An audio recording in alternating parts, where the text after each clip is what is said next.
Bien, ¿qué tal amigos? Muy buenas noches. Arrancamos ahora y en la hora. Aquí estamos más tranquilos. Vamos a tener, sí, un debate, pero alturado porque viene María Elizabeth Inostroza y Mónica Ayaya. Así que con ellas vamos a conversar sobre diversos temas. Ustedes las conocen, si no, les voy a hacer un recordaris. Y también vamos a tocar el tema Ojo de Miraflores, porque esta vez viene a conversar, a plantearnos su posición la municipalidad de ese distrito a través de su subgerente deportivo. Así que a todos los vecinos de Miraflores, y no solo vecinos de Miraflores, sino yo diría también a todos los electores decidiendo por quién van a votar, me parece que es importante ver el reflejo de Canales, ¿ok?, en Miraflores, Rafael López Aliaga en la Municipalidad de Lima, de lo que podía ser eventualmente un gobierno de renovación popular con López Aliaga a la cabeza. Para quien le guste y para quien no le guste también. Informarse respecto a lo que pasa y sacar sus propias conclusiones. El tema con el que vamos a arrancar es primero el tema del gas, porque hay preocupación, ¿ok? Claro, ¿qué es lo que ha ocurrido? Una deflagración, es decir, un problema en el gasoducto, ¿ok?, que viene desde Camisea, y recordemos que de Camisea sale gas natural, ¿ok? Llega gas natural. Un poquito menos de la mitad o a veces un poco más, dependiendo de la demanda que hay en nuestro país, sobre todo en la capital, se queda para consumo nacional. Una parte va a las casas, que hay que decirlo también a través de Cálida, ese tema todavía no ha explotado. Es decir, la conexión de gas que tienen las casas, ¿ok?, las familias, es todavía pues reducidísimo con lo que, por ejemplo, Cálida tiene en Colombia, destinando el gas, que es un tema seguro y mucho más barato para las personas, para los hogares. Eso aquí no revienta para absolutamente nada. Esa es una imagen justamente de la deflagración. ¿Ok? Esas imágenes que veíamos hace un rato, y estas son imágenes un poco de todo lo que se ha generado ahora. ¿Por qué? Porque otro de los usos del gas natural, decía, una parte se va a la exportación. Melchorita, ahí se vuelve en gas licuado, líquido, gas licuado de petróleo, como son los balones de gas, tú los mueves y es un tema líquido. Es como si hubiese agua, entonces es el gas licuado, ¿ok? Se va a la exportación, llega a México, al puerto de Manzanillo, después se va a otro. Hay un tema incluso con los precios, porque a nosotros los peruanos nos sacan, pero la chochoca. Nos ponemos en tres patitas, somos unos pelotudos. Todos esos negocios no nos favorecen, pero así hay que decirlo, ¿eh? Habría que recordar finalmente cómo se firmó ese contrato, etcétera, pero a ese tema no voy a entrar ahorita. Se va a la exportación. Todo el gas que empieza a entrar a Lima, desde justamente esa abertura en Ica, una buena parte se va a este nodo energético en el cual utilizan el gas natural para hacer electricidad. Esas son justamente estas plantas de gas, ¿ok? Termochilca, Calpa, etcétera, que ustedes la ven en la carretera justamente cuando pasan por Chilca. Unas turbinas inmensas, ¿ok? Ahí se genera electricidad con el gas. Luego viene también una parte a Lima, se utiliza para las industrias. Industrias que también han hecho su conexión a la tubería de Cálida y obviamente en vez de comprar electricidad, ellos utilizan el gas natural, generan una electricidad y lo utilizan para su producción, ¿ok? Abaratan costos. Y luego decía una buena parte para las casas. Pero lo otro que veíamos que también se utiliza gas natural es que mucha gente empezó a transformar sus carros, sobre todo los taxistas, para en vez de utilizar combustible, ya sea petróleo o gasolina, utilicen gas natural, el GNV, gas natural vehicular. Eso es el que lo venden en algunos grifos. Este es el que tiene problema porque al haber dado la deflagración y no estar pasando más gas, el único gas que queda es el que se había quedado en las tuberías desde el día 1 de marzo en el cual hubo la deflagración. Estamos viviendo con esos conchitos que han quedado en la tubería. Después les voy a dar la cifra de más o menos cuánto ha quedado. Entonces, lo primero que ha hecho el Ministerio de Energía y Minas a través de su documento de la declaratoria de emergencia es decir, el gas ya no se va para la exportación, no se va, una molécula de gas se va para la exportación. Tampoco se va para las eléctricas, ¿ok?, que utilizan el gas para generar electricidad. Tampoco se va para las industrias y le vamos a dar prioridad a las casas, a los hogares. También han limitado justamente el GNV en los grifos para los carros. Y ese es el rollo que se está armando con lo que hemos visto en todos los grifos aquí en Lima y en otras partes del país también. Hay un agregado adicional peligroso, que creo que también está en la nota también respecto de algunos taxistas informales, con la venia de algunos palomillas que les ofrecen darle una especie de adaptador para que en vez de utilizar, como venían utilizando el gas natural, utilicen el GLP. Y eso está generando desgracias que esperemos no aumenten. Vean la nota que ha preparado el equipo de producción de Ahora y en la Hora y regresamos para seguir comentando este tema. O sea, el GNV no hay, no podemos movernos. En todo, afecta en todo. No sé cómo vamos a aguantar tanto, ¿no? Porque es muy caro todo. Se va a incrementar un poco más seguramente, ¿no?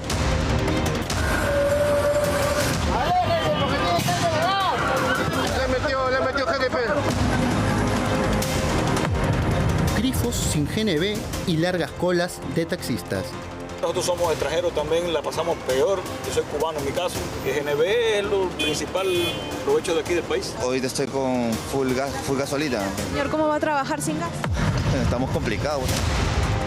El desabastecimiento de gas natural vehicular en Lima y Callao mantienen alerta a miles de conductores. El combustible ha subido demasiado. En Miraflores está a 24, en Jesús María está a 23. Pero a la vez GLP aumentó el costo. No alcanza el presupuesto, tenemos que echar 50, 60 soles, no alcanza. La restricción se originó tras la deflagración registrada el 1 de marzo en una estación de válvulas del sistema operado por la transportadora de gas del Perú, ubicada en el distrito de Megantoni, en Cusco. Esto obligó al Ministerio de Energía y Minas a activar un estado de emergencia que ya se siente con fuerza. Largas colas de taxistas, quienes ahora deben usar gasolina.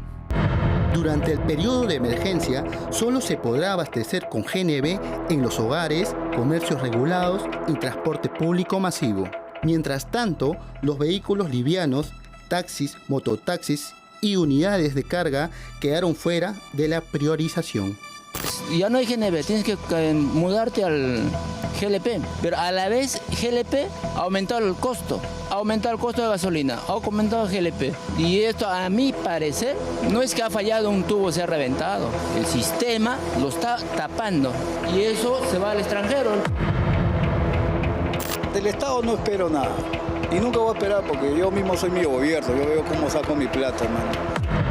Mientras los conductores planifican sus gastos y rutas por 14 días, el ministro de Energía y Minas, Ángelo Alfaro Lombardi, llegó al Perú tras su viaje a Canadá. Porque entre quien entre, así entre quien entre, nunca nos van a ayudar, así por la pura.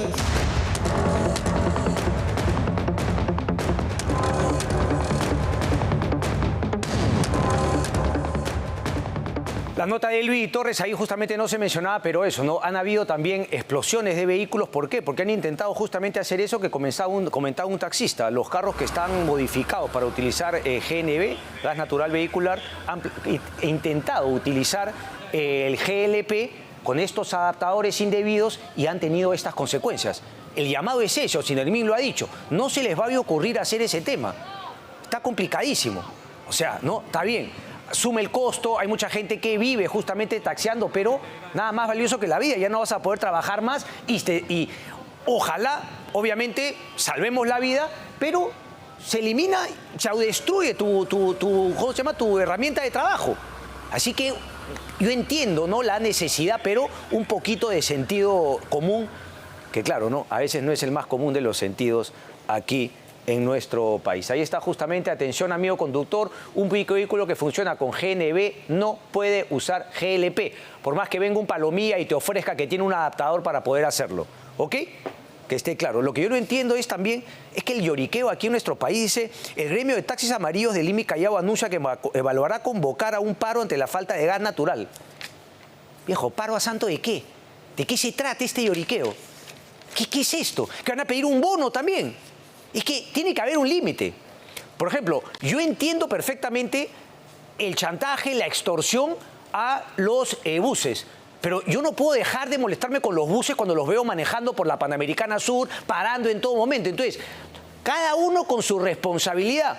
hay un problema de extorsión, el Estado tiene que ocuparse de la seguridad de las personas. Pero los choferes y los dueños de esas empresas también tienen que empezar a exigir que se maneje bien, que no atropellen, que no maten gente y que no paren donde se les para, donde se les da la gana paran.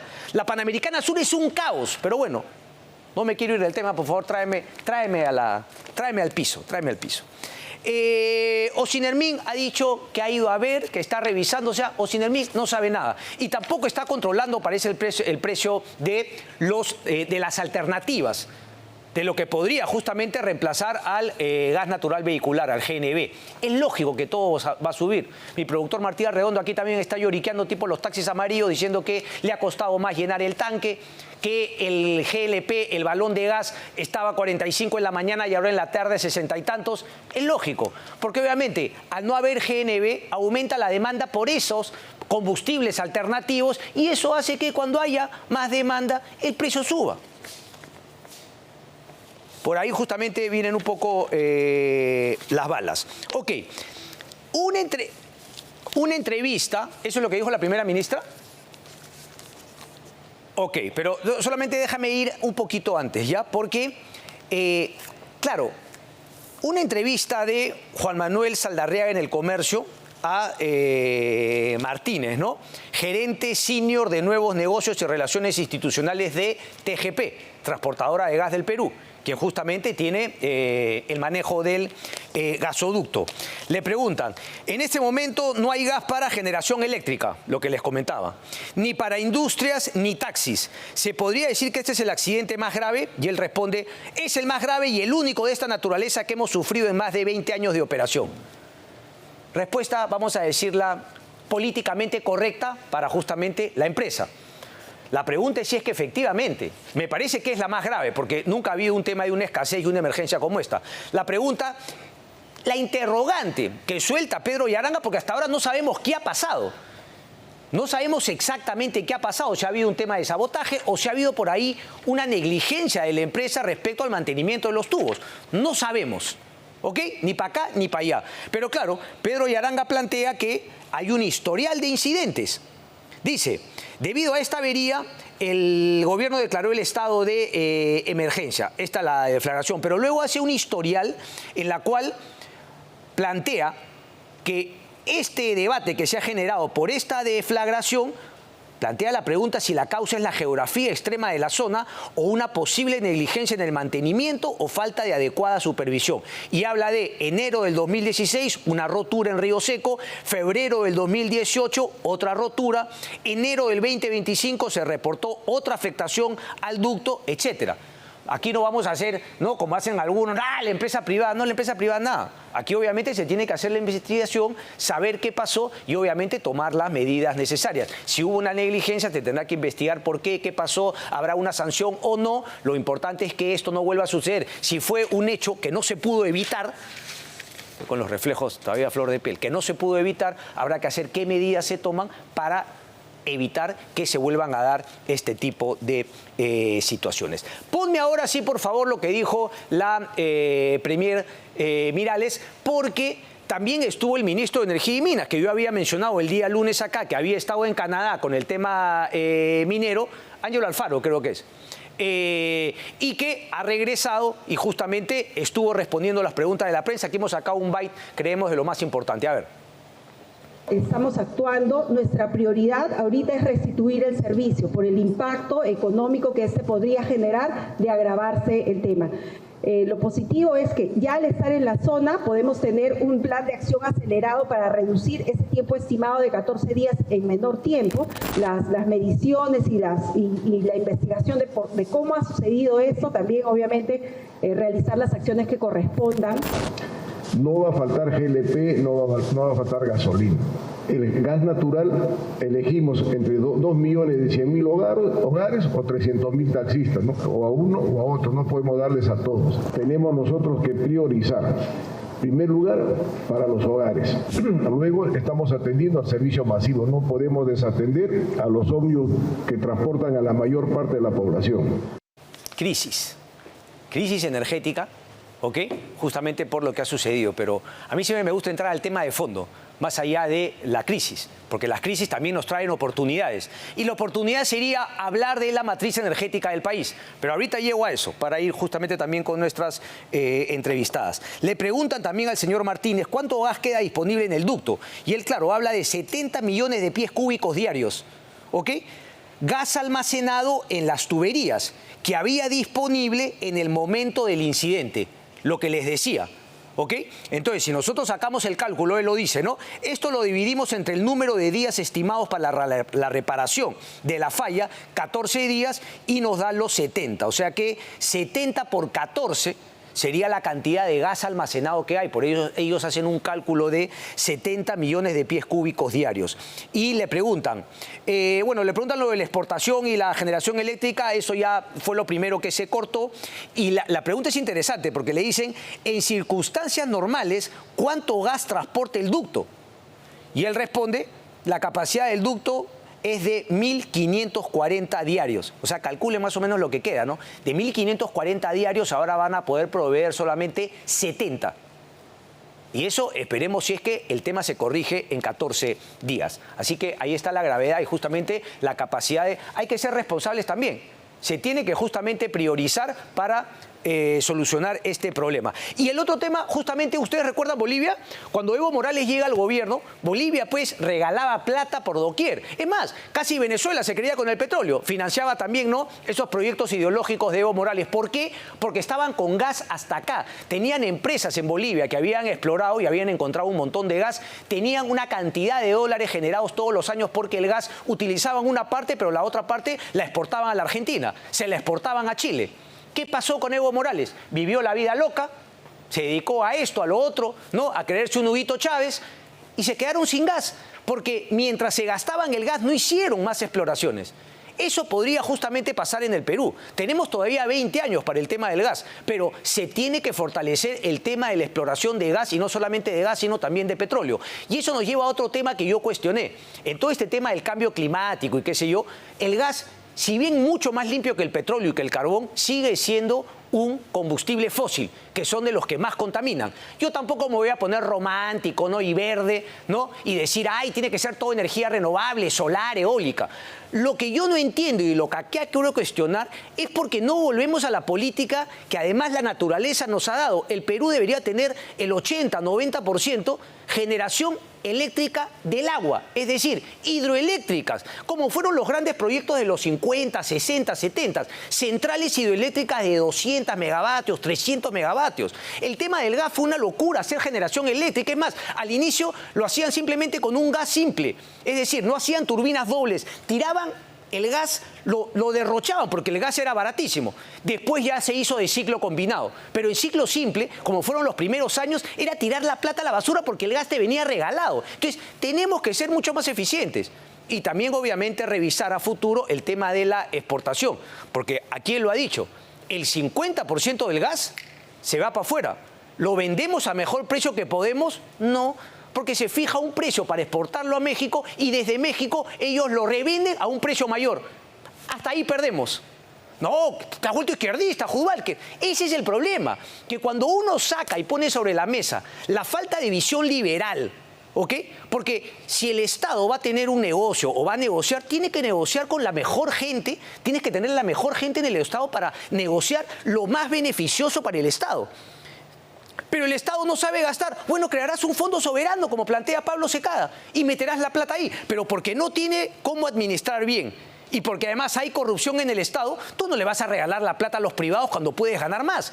Eso es sentido común. Lo otro es mercantilismo, que se disfraza de liberalismo solamente para beneficiar a unas cuantas empresas. Y de eso he hablado bastante y voy a seguir hablando respecto a ese tema. Paro el tema y ahora sí les cuento que descubre la nueva Honda HR-V 2026 con diseño sofisticado y tecnología en seguridad Honda Sensing. Y solo durante marzo, en los Honda Days by BCP, llévate la Honda HR-V 2026 con financiamiento exclusivo del Banco de Crédito del Perú, BCP, con cuotas desde $385 o al tipo de cambio 1.293 soles mensuales. Ingresa hoy a www.autos.honda.com.pe o visita cualquiera de nuestros concesionarios a nivel nacional y descubre todo lo que la Honda HR-V 2026 tiene para ofrecerte. Gracias, Honda. Ahora sí, estamos con nuestras entrevistadas, María Elizabeth Inostroza Pereira y Mónica Ayaya, ambas candidatas al Senado de la República. Muchísimas gracias por estar aquí. Buenas noches. Gracias a ustedes, gracias. Yo las conozco muy bien, creo que buena parte del público las conoce bien también, pero quizá un minutito para presentarse un poquito, también decir con qué partido van. Ahí veo Alianza para el Progreso, está bien. Cuénteme, por favor, señora Inostroza. Buenas noches, soy Elizabeth Inostroza, médico cirujano egresada de San Marcos con especialidad en neurocirugía y tengo además más de 30 años de experiencia en gestión pública. He sido además la primera mujer general del Perú. He liderado el sistema de salud de la Policía Nacional y he sido ministra de Salud. Correcto. Mónica Ayaya. Gracias, soy Mónica Ayaya, abogada, pero sobre todo una madre, como muchas de las que nos escuchan en estos momentos, madre de 2 hijos, preocupada y luchadora siempre contra la corrupción. No por ahora por campaña electoral, sino que siempre he luchado contra la corrupción porque creo que la corrupción nos roba la salud de nuestros hijos, la educación de nuestros hijos, la seguridad y también los servicios básicos de los que debe gozar nuestra familia para tener una vida digna, como está sucediendo también ahora con el tema del gas. Correcto. Que yo tengo una teoría que allí es lo que está sucediendo también deriva de los casos de corrupción y es por eso que los invito a marcar las 5 estrellas el 12 de abril y el Senado Nacional escribir el número 3. Todavía no hemos llegado a esa parte, Mónica. Por si acaso nomás. A ver, entremos de lleno al tema justamente de qué domina. Yo también he visto que tú dominas, porque has hecho varias denuncias del tema de la crisis en el sector salud. Y ahí le hago la pregunta, pero claro, tengo que contextualizar, ¿no, señor Inostroza, que claro, la crítica es que su partido, Alianza para el Progreso, ha venido manejando el sector salud en los últimos años con la crisis que hoy justamente tenemos. Entonces, más allá de que usted me diga cómo superar, mejorar o superar la crisis del sector salud, cómo también lidia con ese cuestionamiento al partido por el cual usted postula el día de hoy. Muy bien, Cristian, permítame explicarle que el problema de salud y el abandono que el Estado ha hecho para el sector salud no es de ahora. Desde la época que yo me formé como médico cirujano en San Marcos, conocedora de la realidad de los hospitales públicos, ya existía esta problemática. Teníamos nosotros que como internos ver para que haya suturas para los pacientes, para que haya medicamentos, y si no, alguien no tenía recursos, teníamos que esperar en esa época que la asistenta social se acercara para poder operar a un paciente. Doctora, pero digamos, la situación ha empeorado y la situación económica del país ha mejorado, es decir, ahora hay más recursos. Por eso es que quiero que me entienda, voy al Senado por la voluntad política, porque ya es tiempo que se priorice un tema tan importante como es la salud de los peruanos.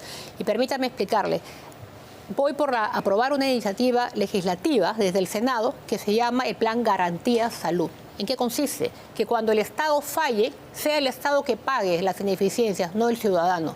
Y eso a través de la receta electrónica Red Pharma. ¿Qué quiere decir? Que cuando un ciudadano va a un establecimiento público y le dicen en la receta sin stock, él cruce la pista, vaya a la farmacia de la esquina o del barrio que esté adscrita al sistema público a través de un observatorio de precios y recoja el medicamento y no tenga que hacer gasto de bolsillo o tenga que escoger entre comprar alimentos o comprar medicamentos, como pasa con los más de 9.4 millones de peruanos que están en situación de pobreza. Digamos, suena lógico, pero yo quería plantear que, claro, ante no poder resolver el problema de fondo, que es que efectivamente funcione la salud pública, se está buscando una salida para que obviamente no afecte directamente al usuario, que es que vaya a la farmacia privada donde sí va a encontrar los medicamentos que no ha encontrado en el sector público. Me parece bien, pero digamos, no veo que resuelve el problema de fondo. Algo que acotar para ir con la congresista. Lo resuelve. ¿Por qué? Porque en la salud no puede esperar. Si yo tengo a alguien que está enfermo ahorita, yo no puedo, tengo que tener una solución inmediata. Y esa es la solución inmediata. La solución a mediano y largo plazo es fortalecer el sistema público a través de iniciativas como como por ejemplo fortalecer el sistema de abastecimiento a través de asociación público-privada. Ok, en los últimos 3, 4 años, ¿usted siente que se ha empeorado el sistema de salud? Desde la pandemia se ha desnudado todas las carencias del sistema y esto ha venido pues Mónica un mal Yaya. crónico ya. Mónica Yaya. Bueno, no sin antes manifestar mi respeto por Elizabeth, que tuvo la valentía de renunciar al cargo de ministra cuando Martín Vizcarra efectuó su negocio corrupto con la compra de las pruebas, pruebas inservibles, ¿no? Yo creo que el líder de Alianza para el Progreso no solamente nos ha dado muestras de haber cometido también algunos actos de corrupción, sino sobre todo y probadamente de ineficiencia en el manejo del sector salud, y no solamente estoy hablando del sector salud a nivel nacional, sino del sector salud en el gobierno regional de La Libertad, en donde él ha sido gobernador hasta octubre del año 2025. Y la prueba, por ejemplo, la tenemos en el informe de Contraloría número 10 del año 2026, que ha salido ahora en enero de este año, en donde se menciona que, por ejemplo, en el Instituto Regional de Enfermedades Neoplásicas Luis Pinillos hay desabastecimiento de medicinas necesarias para el tratamiento, para la quimioterapia, necesaria para el tratamiento de las personas que adolecen de cáncer. Entonces yo creo que estamos ante pruebas claras, concretas, de la falta de eficiencia del señor César Acuña, y es por eso que yo no entiendo cómo el señor César Acuña pretende gobernar nuestro país con estas pruebas claras de ineficiencia que se suman a algunas pruebas también de corrupción en el uso de los recursos públicos, como por ejemplo es prueba la prácticamente paralizada la obra de la carretera que va de Trujillo a Huanchaco, que ha prácticamente duplicado su valor por la sobrevaloración, por el mal uso de los recursos públicos y por las reuniones previas que tuvo César Acuña. Me queda claro, perdón, Mónica, que digamos, ¿no? Que no califica desde tu punto de vista como político respetable César Acuña, pero lo extiendes al partido. Has dicho que respetaba justamente la trayectoria de Elizabeth, pero entonces, ¿lo extiendes al partido? ¿Cómo hacer esa diferenciación entre el líder todopoderoso y lo que pueda aportar una candidata por el partido de Alianza por el Progreso de César Acuña? Yo espero que personas como Elizabeth lleguen al Congreso y espero que tengan la posibilidad, la valentía, el poder para contener el abuso del poder económico y esas ansias de todavía tener mayor poder económico del señor César Acuña. Porque él no solamente pretende gobernar el país, sino que además a través de la bancada también gobierna de alguna manera, participa de una cuota del gobierno y termina haciéndonos daño, como en estos momentos está demostrado, lo ha hecho en el sector salud. De cara a que el público diga, bueno, ¿no? Lo evidente está ahí, ¿qué piensa Elizabeth? ¿Coincides? ¿Ha habido, por ejemplo, una repartija para el nombramiento del presidente Balcázar que incluye a Alianza para el Progreso, Elizabeth? No la ha habido. No la ha habido, y el presidente del partido, el propio ingeniero César Acuña, lo ha manifestado. Son especulaciones, son afirmaciones que se vienen haciendo, y recordemos que estamos en campaña política. Yo lo que puedo decirles desde esta parte es que Alianza para el Progreso tiene un plan de gobierno con visión de desarrollo país, en el cual se va a fomentar la inversión en los ejes más importantes, como son salud, educación y seguridad ciudadana. Entonces tengamos presente que hay un enfoque técnico. Yo soy muestra de ese enfoque técnico para el tema de salud, porque ya el tema de salud tiene que priorizarse en nuestro país. Tiene que cambiar la realidad. ¿Usted cree que la ciudadanía en verdad crea que no ha habido repartija? Es decir, usted, porque lo ha dicho César Acuña.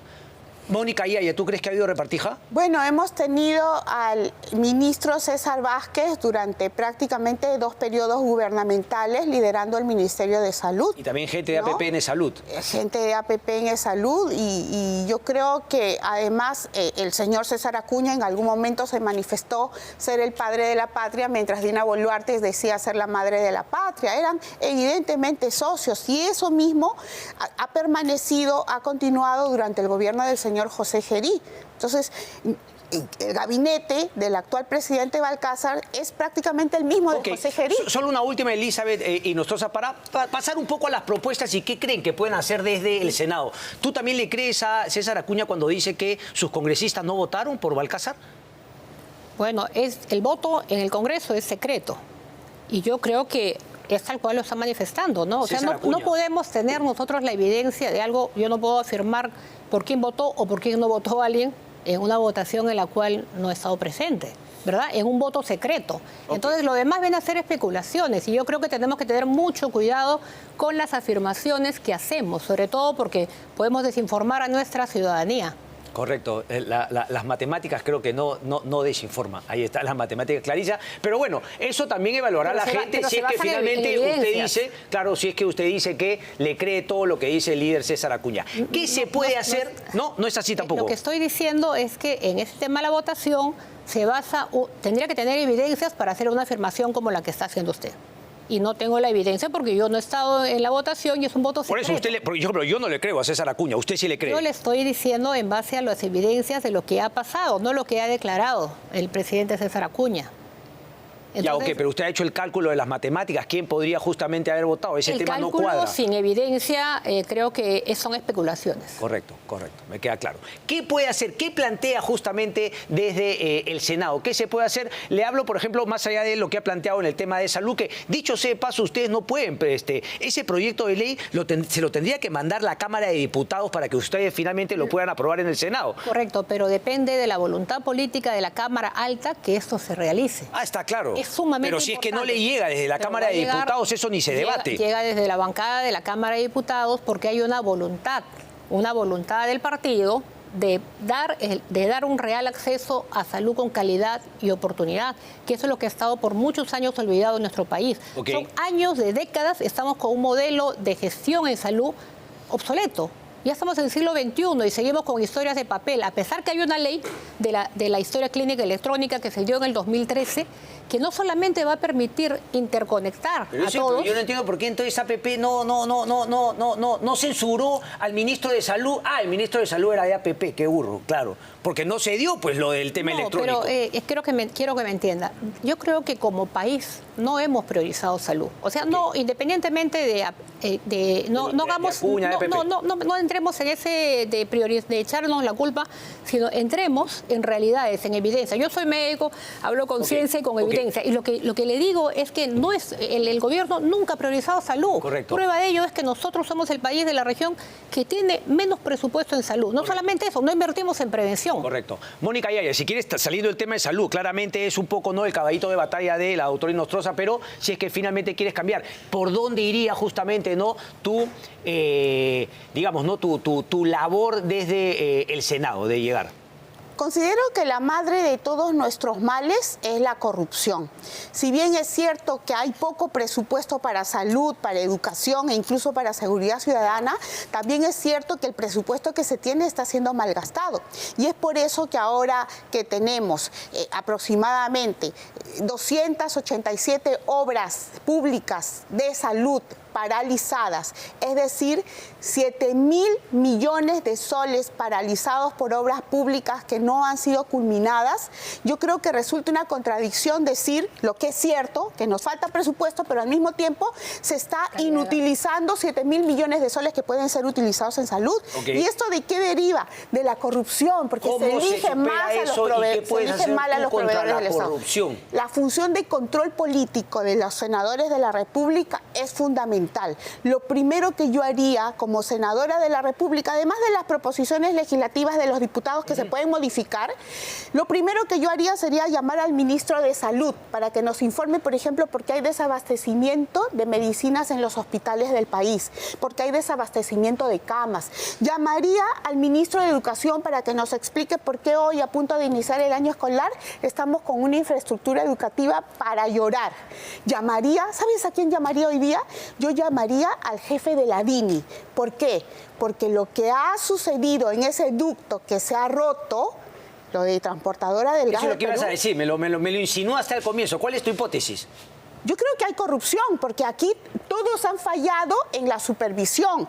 El primer encargado de supervisar la evaluación de riesgos en los ductos de transportadora de gas de Perú es la DINI, porque estamos ante un activo crítico, no solamente un activo estratégico, estamos ante un activo crítico. Ya, pero ¿cuál habría sido la causa-efecto de corrupción? No entiendo, o sea, corrupción que alguien finalmente le ha pagado a alguien para que no se haga la supervisión de la vista adecuada. gorda, por supuesto, para que sea el de la vista gorda. Esa falta de supervisión ha reventado, o sea, no un sabotaje, sino una negligencia con corrupción que ha devenido justamente en esta falla que se pudo haber evitado si es que se hubiera hecho la supervisión correcta. Exactamente, y la cercanía de Transportadora del Gas del Perú con el gobierno del señor José Gerí, que acaba de irse, ¿sabes cómo se demuestra? ¿Cómo? El contrato de concesión de Transportadora del Gas del Perú con el Estado peruano vence en el año 2033. Estamos en el año 2026. No falta nada, en términos de empresas de negocios como ese no es nada. No, es importante. Es importante y en estos momentos te voy a decir por qué. No, el plazo es corto, digo. Estamos en el 2026, tenemos 7 años para que termine todavía ese contrato. Claro, y ¿Por qué José Gerí? Tú tendrías que ver justamente si es que vas a hacer una licitación, etcétera. Exactamente, lo que correspondiera que se haga una licitación. Pero justo unos días antes de irse, gracias a Dios se fue Gerí, porque iba a firmar un contrato con Transportadora de Gas del Perú. Vamos a hablar de iba ese a firmar tema. una adenda por 10 años más que iban a estar vigentes desde el 2033 hasta el 2043. Correcto. ¿Por qué el apuro? El mismo apuro que tuvo la señora Dina Boluarte antes que José Gerí firme también la extensión del contrato de explotación del puerto de Matarani con la empresa Tisur. El negocio de Dina Boluarte y de José Gerí ha sido firmar adendas anticipadas. ¿A cambio de qué? A cambio de algo bajo la mesa. Ahí hay corrupción. Y es por eso que en el caso de TGP, los supervisores como la DINI o Sinermin y el Ministerio de Energía y Minas se han hecho los de la vista gorda. Correcto. Algunas cositas puntuales. El tema de soberanía en Chancay, ¿China o Estados Unidos? ¿Cómo lo ve Mónica Yaya rápido para ir con Elizabeth, por favor? Mira, yo lo dije hace 2 años. China estaba tratando de convertirse en una isla en el puerto de Chancay dentro del Estado peruano. Okay. Y lo ha dicho ahora la presidenta de Ocitran, que la China, a través de Cosco Shipping, ha restado soberanía al Estado peruano, a pesar que se ha instalado sobre una zona marítima, 80 hectáreas de zona marítima que es propiedad inalienable del Estado peruano. ¿Tú crees en esa teoría entonces? Sí. Ok, perfecto. Definitivamente Elizabeth. Sí. ¿Cómo ves ese tema? ¿Crees que en términos geopolíticos hay que elegir entre uno y otro? ¿Cómo manejarte entre esta guerra comercial que podría devenir también, ¿no? En una guerra, digamos, ¿no? militar entre China y Estados Unidos? ¿Dónde se debe parar el Perú desde tu punto de vista? ¿Es algo que se haya conversado en APP? Yo creo que en esos temas tienen que haber reglas claras y siempre tiene que respetarse la soberanía del Perú. Ok. Banco Central de Reserva, ¿se debe tocar? ¿Se debe cambiar? Algunas del Senado van a tener muchísimo poder. Es el Senado más poderoso que va a haber existido en los tiempos que hemos tenido bicameralidad. El Banco Central de Reserva debe mantener su autonomía, la que constitucionalmente se le otorgó con la Constitución del 79. Lo que debe cambiar es ese pequeño grupo de bancos que son los que prácticamente dominan todo el sistema bancario nacional, porque se han repartido toda la clientela. Pero eso lo hace la SBS, no el Banco Central de Reserva. Por eso te digo, o sea, tú me preguntas por el BCR, yo te digo, al BCR déjalo tranquilo. Pero la SBS tema bancario sí tenemos que justamente modificar todo eso. Efectivamente, para que se permita mayor competencia en el sistema bancario, que haya más bancos en el Perú y menores tasas de interés para los peruanos. Correcto. El BCR es una de las instituciones que ha demostrado más transparencia y podemos decir que no hay corrupción, hay meritocracia en el perfil de los puestos. Entonces yo creo que apostaría por fortalecerlo y por continuar con el perfil que tiene. Correcto. Mónica Yaya, Elizabeth Inostroza, mucha suerte, muchas gracias por estar aquí. Gracias a ti. Gracias a todos. Llega Expomina Perú 2026, la gran feria minera de nivel mundial con más de 1.250 stands y 80.000 asistentes, grandes conferencias de minería de toda América y sus proyectos mineros. La feria minera peruana top 5 mundial según análisis de Ipsos. ¿Eres proveedor minero? Separa tu stand en www.expominaperú.com. Hacemos la pausa y regresamos. Vamos a hablar sobre el tema del Manuel Bonilla en Miraflores. Hay reclamo de vecinos, pero la municipalidad tiene la palabra esta noche. Venimos. NutriPoint, líderes en suplementación. Las marcas más vendidas a nivel mundial que te ayudarán a alcanzar tus objetivos. Creatinas, proteínas y vitaminas y con más de 30 tiendas a nivel nacional.